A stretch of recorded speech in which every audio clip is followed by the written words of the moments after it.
తాకట్లో ఉన్న మీ బంగారాన్ని విడిపించి ఆ రోజు ఆన్లైన్ రేటుకి కొంటాం. Sharma gold company. నమస్తే, వెల్కమ్ టు సుమన్ టీవీ. నేను పద్మిని. ప్రస్తుతంతో పాటు ప్రముఖ పంచాంగకర్త, వాస్తు జ్యోతిష పండితులు, హస్త సాముద్రిక నిపుణులు మేడికొండూరు విశ్వనాథ్ ప్రసాద్ గారు మనతో పాటు ఉన్నారు. మాట్లాడదాం. నమస్కారం అండి. ఓం మాతా పితృగురుభ్యో నమః. నమస్కారం. ముందుగా మీకు శ్రీ పరాభావనామ సంవత్సర ఉగాది శుభాకాంక్షలు అండి. మీకు కూడా. Thank you sir. రాశి ఫలాలు అనేవి తెలుసుకోవాలి అని అంటే అది సంవత్సరంలో ఒక్క పర్యాయం మాత్రమే తెలుసుకోవాలి అనేది శాస్త్రం పెట్టిన ఒక విధానం, అంతేనా సార్? కాదా? కాదండి, మాస రాశి ఫలితాలు ఫలాలు తెలుసుకోవచ్చా? ఇది ప్రతి మాసానికి ప్రతి వారానికి సంబంధించిన ఫలితాలను విశ్లేషణ అనేది ఉంటుంది. కాకపోతే మనకు ఆనవాయితీగా వస్తున్న సాంప్రదాయం ఉగాది. ఇది ఉగాది రోజున ఆ సంవత్సరం ప్రారంభ రోజున మనకి రాశి ఫలితాలను అంచనా, ఈ సంవత్సరం ఎలా జరుగుతుంది ఏమిటి అనేది అంచనా వేయటానికి అదొక మనకు ఆనవాయితీ. ఇది ముఖ్యంగా వ్యవసాయ రంగానికి సంబంధించిన వారికి, వ్యవసాయ రంగంలో ఉన్నవారు, వ్యవసాయదారులకు ఈ సంవత్సరం ఏ పంటలు వేయాలి, ఏ రాశి వారు ఏ పంటలు వేస్తే ఎటువంటి ఫలితాలు ఉంటాయి, వర్షాభావ పరిస్థితులు ఏ సమయంలో ఏర్పడతాయి, ఇది నవనాయకుల దాన్ని బట్టి చెప్తారా? రాజాది నవనాయక ఫలితాలను బట్టి దాని విశ్లేషణ ఉంటుంది. కాబట్టి రాశి ఫలితాల విశ్లేషణ మనకు ఉగాది రోజు చేయటం ఆనవాయితీ. కానీ ప్రతి వార ఫలితాలను విశ్లేషించవచ్చు, దిన ఫలితాలను విశ్లేషించవచ్చు. సో ఆనవాయితీ ప్రకారమే డెఫినెట్గా ఉగాది నాడు చూసుకుంటాము. అలాగే పంచాంగకర్తలు చేసేటటువంటి విశ్లేషణ ఇంకాస్త ఎక్కువ విశ్లేషణాత్మకంగా ఉంటుంది. ఎందుకంటే వారికి పరిపూర్ణ అవగాహన ఉంటుంది గోచారం ఎలా ఉంటుంది అనేది. ఒక పంచాంగకర్తగా సుమారు ఒక 30 సంవత్సరాల నుంచి కూడా పంచాంగాల్ని రాస్తూ ఉన్నారు. So you are the right person. అలాగే స్వానుభవాలు చెప్పచ్చో చెప్పకూడదో నాకు తెలియదు, కానీ నన్ను అడుగుతూ ఉంటారు కాబట్టి నేను ఈ మాటని మెన్షన్ చేస్తున్నాను. నేను ఇలా ఆస్ట్రాలజర్స్ని ఇన్వైట్ చేయడం కానీ, ఇంటర్వ్యూస్ చేయడం కానీ, లేకపోతే ఆధ్యాత్మికవేత్తలతో మాట్లాడటం కానీ చేస్తూ ఉన్నాను సుమారు ఒక 3-4 ఏళ్ల నుంచి. సో నన్ను అడుగుతూ ఉంటారు మీరెవరిని ఫాలో చేస్తారు అని. సో నేను ఫాలో చేసేది ఆయన ఒక్కరిని మాత్రమే. విశ్వనాథ్ గారు అంటే గన్ షాట్, ఇంకా అందులో తిరుగులేదు. ఆయన ప్రొడిక్షన్స్ అందించారు అని అంటే ఇంక తిరుగులేదు. నాకు సుమారు 10 ఏళ్ల నుంచి అనుబంధం ఉంది ఆయనతోటి. Sir thank you so very much. ఇదివరకు రోజుల్లో జెమినీ టీవీలో ప్రత్యేకంగా మీరు ఈ రాశి ఫలితాలని చాలా విస్తృతంగా అందించేవారు. మీకు బోల్డ్ అంత ఫ్యాన్ ఫాలోయింగ్ ఉండేది. సో మళ్ళీ ఎన్నాళ్ళ గ్యాప్ ఉంది సార్ ఇప్పటికి? 10 సంవత్సరాల గ్యాప్ తర్వాత నా రిక్వెస్ట్తో మీరు మళ్ళీ ఈ ఉగాది రాశి ఫలితాలని అందించడం కోసం మా ప్రేక్షకుల కోసం ఇచ్చేశారు. అందుకు వారందరి తరపున, నా తరపున ప్రత్యేకమైన కృతజ్ఞతలు సార్. థ్యాంక్స్ అండి. సో ఇక ద్వాదశ రాశులకి కూడా ఉగాది నుంచి ఎలా ఉండబోతోంది, వారు ఎటువంటి విధి విధానాల్ని ఖచ్చితంగా పాటించాలి, ఏ విషయాల్లో జాగ్రత్తలు తీసుకోవాలి, ఇవన్నీ ఒక్కసారి మీ ద్వారా తెలుసుకోవాలనుకుంటున్నాను. అలాగే పంచాంగ శ్రవణం కూడా ఉంటుంది. సార్ చేసేటటువంటి పంచాంగ శ్రవణం ఉగాది రోజు లైవ్ ఉంటుంది. పొద్దున్న 8ంటికి నేను అందించేటటువంటి ప్రయత్నం చేస్తాను. మన ఛానల్లో మీరు వీక్షించవచ్చు. మరి మొదలు పెడదామా సార్? తప్పకుండా. సింహరాశి వారికి ఎలా ఉండబోతోంది సార్? సింహరాశి వారికి ఈ సంవత్సరం మిశ్రమ ఫలితాలు ఉంటాయని చెప్పవచ్చు. ముఖ్యంగా ఈ రాశి వారికి అష్టమంలో శని సంచారం, దాని తర్వాత సంవత్సర ప్రారంభంలో సప్తమ స్థానంలో కుజుడు, ఇవి కొంత ఈ గ్రహస్థితి కొంత సప్తమ స్థానంలో కుజ రాహు గ్రహాలు కలిసి ఉండటం ప్రభావితం చేసే అంశాలు. ఇక ఈ రాశి వారికి ఆదాయం 5, వ్యయం 5, రాజపూజ్యం 7, అవమానం 7, ఇవి సమానంగా ఉన్నాయి. అంటే వీరికి ఆర్థికపరంగా ఖర్చులు ఆదాయ సరిపోతాయి, ఇవన్నీ సరిపోతాయని సూచన ఉన్నది. కాబట్టి కానీ ఇవి సమంగా ఉన్న సందర్భాలలో మనం తీసుకోవాల్సిన జాగ్రత్తలు ఏమిటంటే పొదుపు మార్గాల గురించి చేయటం. ఇది కేవలం సూచన మాత్రమే. ఖచ్చితంగా 5 రూపాయలు వస్తే 5 రూపాయలు ఖర్చు అవుతుంది. 7 వారిని గౌరవిస్తే ఖచ్చితంగా 7 వాళ్ళని అవమానిస్తారని అర్థం చేసుకోక్కర్లేదు. ఇది సూచన. ఇందులో వీటిని బట్టి అర్థం చేసుకోవాల్సిన విషయం ఏమిటంటే ఈ సమంగా ఉన్నాయి కాబట్టి కొంచెం ఆదాయ మార్గాలు ప్లస్ సేవింగ్స్ పెంచుకోవడానికి ప్రయత్నం చేయటం అవసరమని. రాజపూజ్య అవమానం సమానంగా ఉన్నాయి అంటే వారు మాట తీరు, వారి లౌక్యంగా వ్యవహరించటం, ఇటువంటి విషయాలు ఇంకొంచెం పెంపొందించుకోవాలని అర్థం. ఇక గోచార ఫలితాలను, గోచార పరిస్థితిని, గ్రహస్థితిని చూసుకుంటున్నప్పుడు గురువు 1/6/2026 వరకు 11వ స్థానంలో లాభస్థానంలో సువర్ణమూర్తిగా ఉంటాడు. ఇది చాలా అనుకూలమైన స్థితి. తదుపరి 1/6/2026 నుంచి 30/10/2026 మధ్యకాలంలో 12వ స్థానంలో అంటే కర్కాటక రాశిలో రజితమూర్తిగా ఉంటాడు. అంటే రజితమూర్తిగా ఉన్నప్పటికీ అది కొంచెం అనుకూలంగా మిశ్రమ ఫలితాలను ఇచ్చే పరిస్థితి అని చెప్పవచ్చు.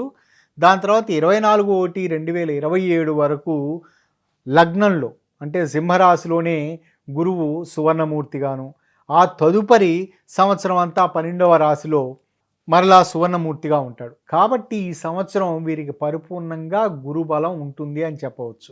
శని ఈ సంవత్సరం అంతా అష్టమ రాశిలో ఉండటం, అష్టమ రాశిలో లోహమూర్తిగా ఉండటం ఈ సంవత్సరం వీరికి అనుకూలమైన స్థితి కాదు. రాహుకేతువుల్లో రాహు 6/12/2026 వరకు 7వ స్థానంలో, సప్తమ స్థానంలో, ఆ తదుపరి 6వ స్థానంలో, షష్టమ స్థానంలో ఉండటం, సప్తమ స్థానంలో ఉన్నప్పుడు సువర్ణమూర్తిగా, ఆ తదుపరి షష్టమ స్థానంలో 6వ స్థానంలో ఉన్నప్పుడు తామ్రమూర్తిగా ఉంటాడు. కేతువు లగ్నంలో ఉండి సువర్ణమూర్తిగాను, ఆ తదుపరి వ్యయస్థానంలో తామ్రమూర్తిగా ఉంటాడు. కాబట్టి ఇక్కడ 6/12/2026 వరకు వీరికి రాహుకేతువులు శుభులుగానే భావించవచ్చు. ఇక కుజుడు ఏప్రిల్ 2వ తారీఖు నుంచి మే 11వ తారీఖు వరకు అష్టమ రాశిలో కుజుడు ఉండటం, ఇక్కడ సంవత్సర ప్రారంభం నుంచి సప్తమ రాశి సంచారం కుజుడు ఉండటం, తదుపరి ఏప్రిల్ 8 నుంచి మే 11 వరకు అష్టమ రాశి కుజ సంచారం. ఇది అనుకూలమైన ఫలితాలను సూచించేది కాదు. ఇది కొంచెం జాగ్రత్తగా ఈ సమయంలో భావోద్వేగాలను అదుపులో ఉంచుకోవటం మంచిది. వీటన్నిటినీ పరిగణలో తీసుకున్నప్పుడు ఈ సంవత్సరం ఈ రాశి వారికి గురుబలం చాలా అనుకూలంగా ఉంటుంది అని చెప్పవచ్చు. ఆరోగ్యపరమైన విషయాలలో జాగ్రత్తలు తీసుకోవటం మాత్రమే అవసరం. ఈ రాశి విద్యార్థులకు అన్ని రకాలుగా అనుకూలంగా ఉంటుంది. అంది వచ్చే ప్రతి అవకాశాన్ని సద్వినియోగపరచుకోవడానికి ప్రయత్నించడం మంచిది. ముఖ్యంగా పోటీ పరీక్షలకు సంబంధించి ప్రయత్నాలు చేస్తున్నవారు, దాని గురించి తర్ఫీదు పొందుతున్నవారు, ప్రిపేర్ అవుతున్నవారు ఈ సంవత్సరం కొంచెం స్వల్ప జాగ్రత్తలు తీసుకున్న సన్నివేశాలలో అనుకూలమైన ఫలితాలను ఖచ్చితంగా పొందుతారు. కానీ సప్తమ అష్టమ రాశి సంచారం, కుజ సంచారం వారికి మే 11వ తారీఖు వరకు ఉన్న కారణం చేత ఈ సమయంలో వారు తీవ్ర భావోద్వేగాలకు, ఆవేశకావేశాలకు లోనయ్యే అవకాశాలు ఉంటాయి. ముఖ్యంగా ఎన్విరాన్మెంటల్కి సంబంధించిన విషయాలు, రాజకీయపరమైన విషయాలలో వీరు తలదూర్చడం, పాల్గొనటం కారణం చేత విద్యార్థులు కొంత ఒత్తిడికి లోనయ్యే అవకాశాలు, లేనిపోని చిక్కు సమస్యలను కొని తెచ్చుకునే పరిస్థితులు ఉంటాయి. ఇంటర్మీడియట్ స్థాయి విద్యార్థులు లేదా టీనేజ్లో ఉన్నవారు కొంత ఒత్తిడికి లోనయ్యే అవకాశాలు ఉంటాయి. భావోద్వేగాలను అదుపులో ఉంచుకోవటం మంచిది. ఉద్యోగులకు సంబంధించి చాలా అనుకూలంగా ఈ సంవత్సరం గడుస్తుంది. వీరికి పదోన్నతులు లభిస్తాయి, నూతన ఉపాధి అవకాశాలు లభిస్తాయి. జీవిత భాగస్వామి ఉపాధి అవకాశాలకు సంబంధించి కూడా అనుకూలతలు ఉంటాయి. అందవలసిన బకాయిలు పరిపూర్ణంగా చేతికి అందుతాయి. ముఖ్యంగా బోధనా రంగంలో ఉన్నవారికి, టీచర్లు, లెక్చరర్లు, ప్రొఫెసర్స్ ఇటువంటి రంగాలకు సంబంధించిన వారికి ఈ సంవత్సరం చాలా అనుకూలమైన ఫలితాలు ఉంటాయని చెప్పవచ్చు. వీరు మరొక ఉన్నత ఉపాధి అవకాశాల గురించి ప్రయత్నాలు చేసుకోవటానికి, దానికి సంబంధించిన పరీక్షలు రాయటానికి, దాని గురించి ప్రిపేర్ కావటానికి ఈ సంవత్సరం చాలా అనుకూలం. అనుకోని విధంగా దూర ప్రాంతాలలో వీరికి మంచి ఉన్నత ఉపాధి అవకాశాలతోటి, పదోన్నతులతోటి వీరికి బదిలీలు జరిగే అవకాశాలు ఉంటాయి. వ్యాపార రంగానికి సంబంధించి, రియల్ ఎస్టేట్ రంగానికి సంబంధించిన వ్యాపారం ఈ సంవత్సరం అనుకూలంగా ఉంటుంది. వ్యక్తిగతంగా స్వంత గృహ నిర్మాణానికి, కొనుగోలుకి సంబంధించి కూడా వీరికి మే 11 తదుపరి నుంచి అనుకూలమైన ఫలితాలు ఉంటాయని చెప్పవచ్చు. కానీ షేర్ మార్కెటింగ్ రంగానికి సంబంధించి, సెకండరీ సంబంధించి ఇటువంటివి చేస్తున్న వారు ఈ సంవత్సరం కొంచెం జాగ్రత్తలు తీసుకోవటం మంచిది. అనుకోని విధంగా వారి తొందరపాటు కారణం చేత కొంత ఆర్థికపరమైన నష్టాలు ఎదుర్కొనే అవకాశాలు ఉండవచ్చు. కొన్ని సందర్భాల్లో ఈ రంగాలకు సంబంధించి, స్టాక్ మార్కెటింగ్ రంగానికి సంబంధించిన వారు అనుకోని విధంగా ప్రభుత్వ పరమైన ఇన్కమ్ ట్యాక్స్ కానీ, లేదా ఎన్ఫోర్స్మెంట్ డైరెక్టరేట్ సంబంధించి కానీ వారి నుంచి ఇబ్బందికర సన్నివేశాలు, వారి నుంచి నోటీసులు ఎదుర్కొనే పరిస్థితులు ఉంటాయి. న్యాయ చట్టపరమైన సమస్యలు ఈ రాశి రియల్ ఎస్టేట్ వ్యాపారస్తులకు, వ్యవసాయ ఉత్పత్తులకు సంబంధించి వ్యాపారం చేయుచున్న వారికి అనుకూలంగా ఉంటుంది. అపరాలకు సంబంధించి వ్యాపారం చేయ వారికి అనుకూలం. స్త్రీలకు సంబంధించి ఈ సంవత్సరం చాలా అనుకూలంగా నడుస్తుంది. కానీ వైవాహిక జీవితంలో జీవిత భాగస్వామి యొక్క అనారోగ్య స్థితి వీరిని కొంత కలవరపెట్టే అవకాశం ఉంటుంది. వీరు జీవిత భాగస్వామికి పరిపూర్ణంగా బాసటగా నిలిచిన సందర్భాల్లో వారికి స్వస్థత త్వరగా చేకూరుతుందని భావించవచ్చు. కానీ వీరు తమ స్వంత వైద్య విధానాలు ఆచరించటం లేదా ప్రసార మాధ్యమాల ద్వారా తెలిసిన ఔషధాలను వాటిని వినియోగించడం ద్వారా కొత్త చిక్కు సమస్యలను ఎదుర్కొనే అవకాశాలు ఉంటాయి. ముందు వివరించినట్లుగా టీనేజ్లో ఉన్న స్త్రీలు అంటే అమ్మాయిలు వారు తీవ్ర భావోద్వేగాలకు లోనయ్యే అవకాశాలు ఉండవచ్చు. తల్లిదండ్రుల నుంచి తమకి నిరాదరణ వస్తున్నదన్న ఆలోచన ఇటువంటిది వీరిని ఇబ్బంది పెట్టే అవకాశాలు ఉంటాయి. తమను సరిగ్గా ఎవరూ అర్థం చేసుకోవట్లేదు అని. వారు వ్యక్తిగత పారిశుధ్యత లోపం, శుద్ధి లేకపోవటం, క్లీన్నెస్ లేకపోవటం, వీటి కారణాల చేత చిన్న చిన్న అనారోగ్య సమస్యలు, చర్మ సంబంధిత రుగ్మతలు ప్రబలే అవకాశం ఉంటుంది. జాగ్రత్తలు తీసుకోవటం మంచిది. ఇక నక్షత్రాల వారిగా చూసుకున్నప్పుడు మఖా నక్షత్రం వారికి ఆయుర్వృద్ధి అంటే దీని అర్థం గతంలో ఏర్పడిన అనారోగ్య సమస్యలకు సంబంధించి పరిపూర్ణ ఉపశమన మార్గాలు, ఉపాయ మార్గాలు, ఔషధాలు లభిస్తాయి. సద్వినియోగపరచుకోవడానికి ప్రయత్నించడం మంచిది. హాస్పిటల్కి వెళ్ళవలసిన పరిస్థితులు క్రమంగా తగ్గుతాయి. ఈ రాశి వారికి ముఖ్యంగా రియల్ ఎస్టేట్ రంగానికి సంబంధించిన వారికి అనుకూలమైన ఫలితాలు ఉంటాయి. డాక్యుమెంటేషన్ సంబంధించిన విషయాలలో ముఖ్యంగా ప్రభుత్వపరమైన విషయాలలో సంతకాలు చేసి వారికి సబ్మిట్ చేసే విషయాలలో జాగ్రత్తగా వ్యవహరించడం మంచిది. కందాయ ఫలితాలను చూసుకుంటున్నప్పుడు వీరికి 7, 2, 4 అంటే ఇక్కడ కందాయ ఫలితాలు అంటే ఇది మొదట ప్రతి 3 అంకెలు ఉంటాయి. ఒక్కొక్క అంకె మొదటి 4 నెలలను సూచిస్తూ ఉంటుంది. ఈ సంవత్సరం జ్యేష్ఠ మాసం అధికంగా వచ్చినది కాబట్టి చైత్రం, వైశాఖం, అధిక జ్యేష్టం, నిజ జ్యేష్టం, ఆషాఢ మాసాలు ఈ 5 మాసాలకి మొదటి కందాయం వర్తిస్తుంది. తదుపరి 4 నెలలకి రెండవ కందాయం, తదుపరి 4 నెలలకి మూడవ కందాయం వర్తిస్తుంది. బేసి సంఖ్య వచ్చినప్పుడు అది సామాన్య ఫలితాలను ఇస్తుందని, సరి సంఖ్య వచ్చినప్పుడు అది పరిపూర్ణ అనుకూల ఫలితాలను ఇస్తుందని, శూన్యం వచ్చినప్పుడు అది నిష్ఫలంగా ఉంటుందని అర్థం చేసుకోవాలి.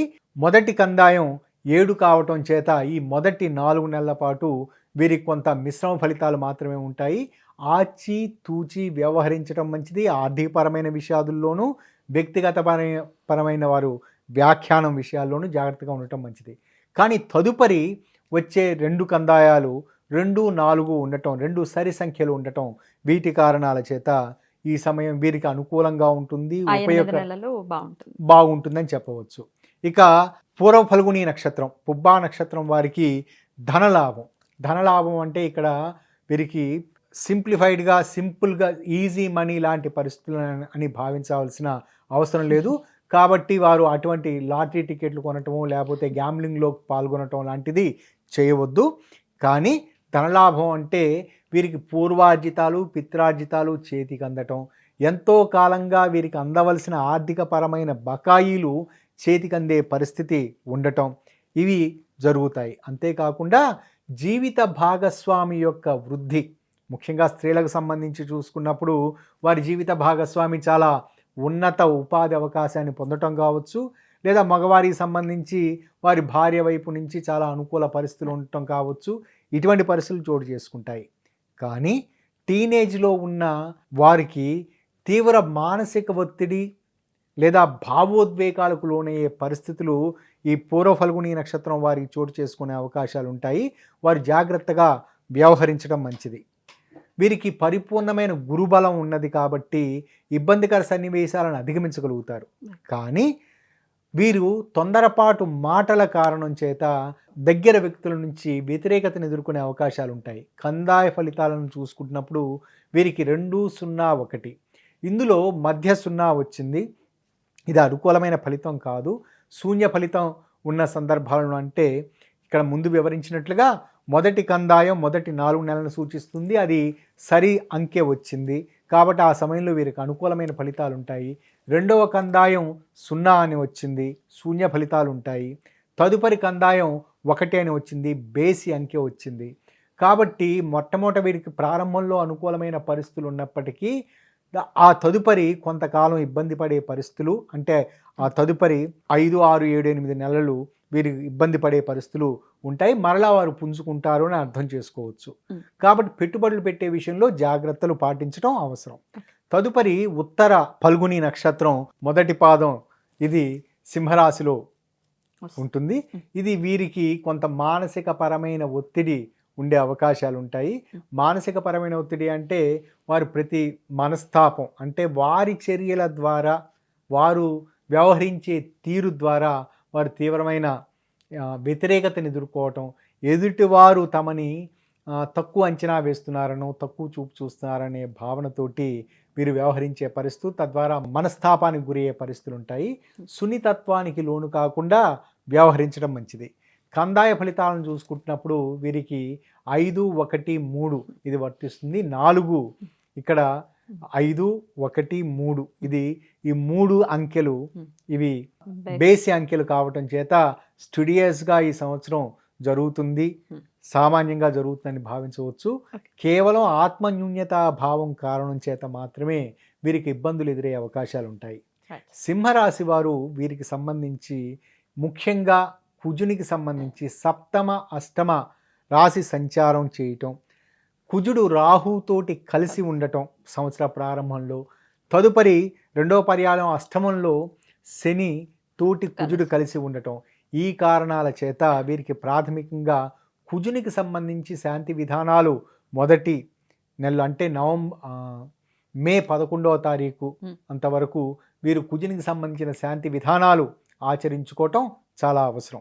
కుజునికి సంబంధించిన శాంతి విధానాలు అనుకున్నప్పుడు వారు సుబ్రహ్మణ్య స్వామి ఆరాధన చేయటం వారికి అనుకూలమైన ఫలితాలను ఇస్తుంటుంది. లేదా వారి కుదిరిన దగ్గరలో ఉన్న ఆంజనేయ స్వామి, అందులో ప్రసన్న ఆంజనేయ స్వామి దేవాలయాన్ని సందర్శిస్తూ ఉండటం, ప్రతి మంగళవారం పూట వారి కుదిరిన సందర్భాల్లో మన్యుసూక్త పారాయణతో ఆకు పూజ చేయించటం వీరికి అనుకూలమైన ఫలితాలను ఇస్తుంది. మే 11 తదుపరి వీరు రాహుకేతువులకు సంబంధించి ఏదైనా ఇక్కడ అనుకూలించే స్థితిలో డిసెంబర్ 6 వరకు రాహు అనుకూలమైన పరిస్థితిలో ఉన్న కారణం చేత రాహుకు సంబంధించి సువర్ణ మూర్తిత్వం ఉన్న కారణం చేత రాహు సంబంధించి ఇంకొంచెం అనుకూలమైన రావటానికి, మరింత మెరుగైన ఫలితాలు రావడానికి వారు దుర్గాదేవి ఆరాధన చేసుకున్నప్పుడు, దగ్గరలో ఉన్న శాక్తేయ దేవాలయాలను తరచూ సందర్శించడం, పూజ చేయించుకున్నప్పుడు అనుకూలమైన ఫలితాలు ఉంటాయి. అలా ఉండాలి. సింహరాశి వారికి చాలా ప్రశాంతవంతమైన సంవత్సరంగా, పరాభవన సంవత్సరం ఉండాలని మనస్ఫూర్తిగా కోరుకుంటూ, ఇక నెక్స్ట్ వీడియోలో కన్యా రాశి గురించి తెలుసుకుందాం. Thank you sir. నమస్తే. నమస్కారం.